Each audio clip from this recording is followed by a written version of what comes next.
Hi, I'm Alison, owner of Bell Tone Synth Works, Philadelphia-based vintage synthesizer repair workshop. We're still working from home because of the coronavirus, but I thought it might be cool to make a video about these two Sequential Circuits Prophet 10s that we've restored recently. They've also both been retrofitted with MIDI, so I'm gonna MIDI chain them together and it's gonna be ridiculous and awesome. That's 20 voices and 40 oscillators between the two of them. And we're also running them through this Hawk HE2150 stereo tape echo to give it this fantastic shimmer. We're also going to take a look under the hood and I'll just explain what's inside and also kind of what goes into restoring one of them. The Prophet 10 is basically two Rev 3 Prophet 5s in one big case with two keyboards. There's a separate bank of patch memories for the two sets of voices, upper and lower, and 4 different ways you can allocate the two sets of voices to the two keyboards. There's also an EQ section, which the Prophet 5 doesn't have, and a polyphonic sequence. So here's a quick overview of the inside of the Prophet 10. This is the CPU board, and this is the EQ and output circuits board. Those two are just fastened to the two panel control boards. Now, this is the upper voice board, which is basically a voice board of a Prophet 5. And then underneath here is the lower voice board, and these two boards are identical. Then over here, we have the power supply, the sequencer circuit board, our MIDI retrofit board that we installed, and the Braemar cassette drive, which is rendered completely obsolete by the MIDI. So when this synth came in, it wouldn't boot at all, and we weren't too concerned about it because often synths have power supply issues that prevent them from booting until the power supply is rebuilt. So the first thing we did was rebuild the power supply, which consists of replacing all of the capacitors, the rectifiers, and the regulators. And those are things we do in the majority of the synths that we work on because it's just best practice for a synth of this age. And then the next thing we did was replace all of the remaining polarized capacitors throughout the synth because they are all tantalum capacitors, and when they fail catastrophically as a dead short, and they can pull down supply voltage rail or just cause really serious problems. So it's best to get those straightened out first also. But at that point, it still wouldn't boot. And we had to get into troubleshooting why that wasn't working.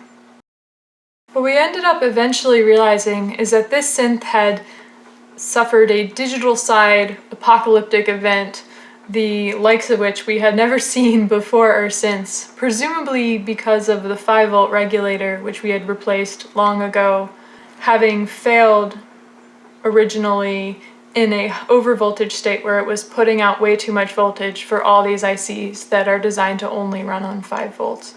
So we ended up having to replace both CPUs, both USARTs, and an enormous number of TTL logic chips.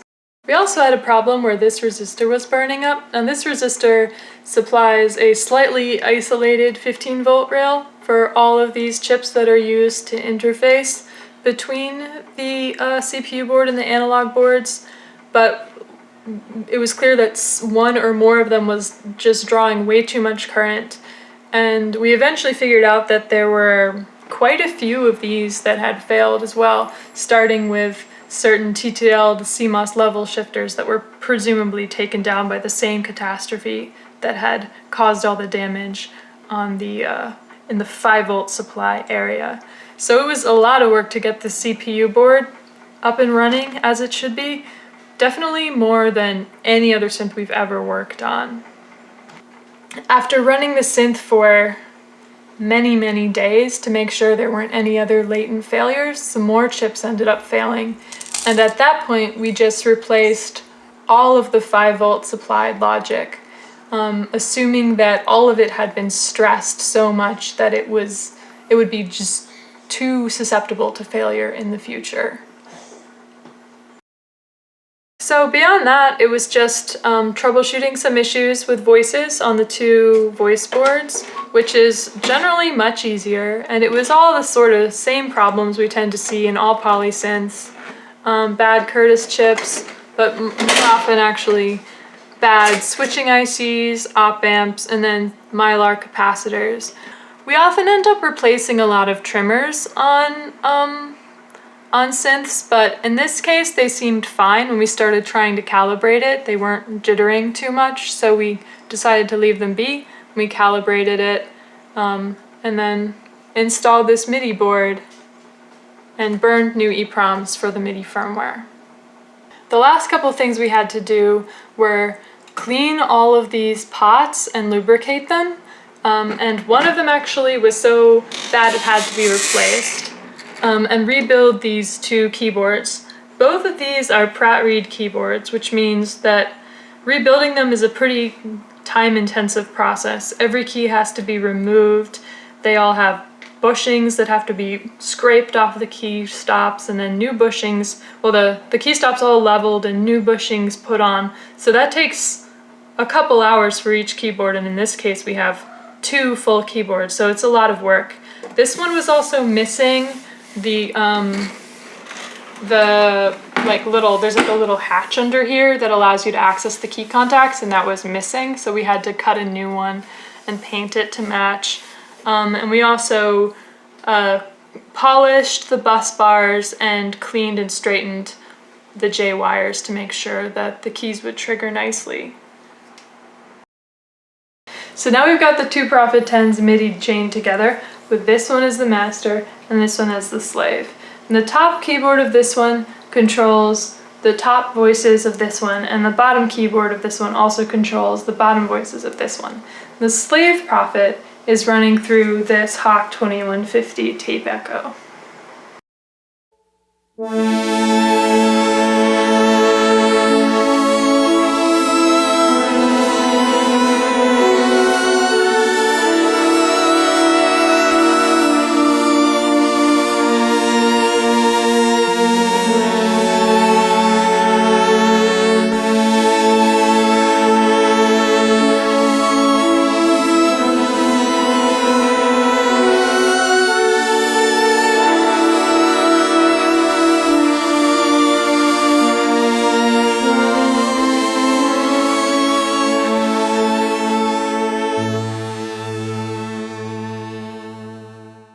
Okay, so now on this one we have this gently modulated brassy sound.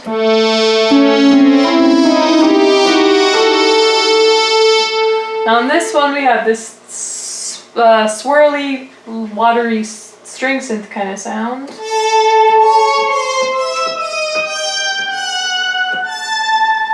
Kind of polysynth inspired sound. And then on the lower of this we have a simple bass. And on the lower of this one we have a pulse width modulated bass. Okay, so let's put them all together.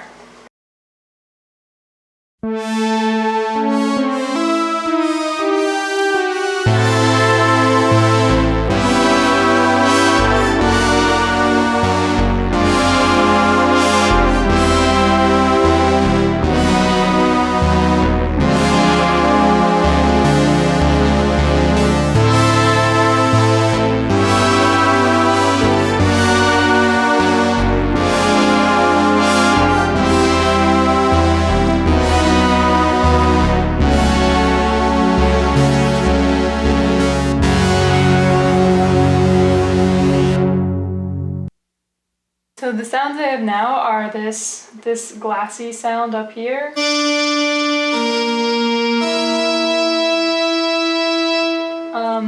This wobbly, spooky Gary Newman sound over here.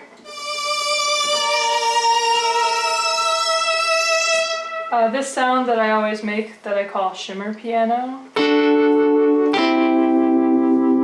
And down here we just sort of have like a mushy other sound that's good for chords. Kind of like a washed out balalaika chorus. Okay, and let's see how they all come together.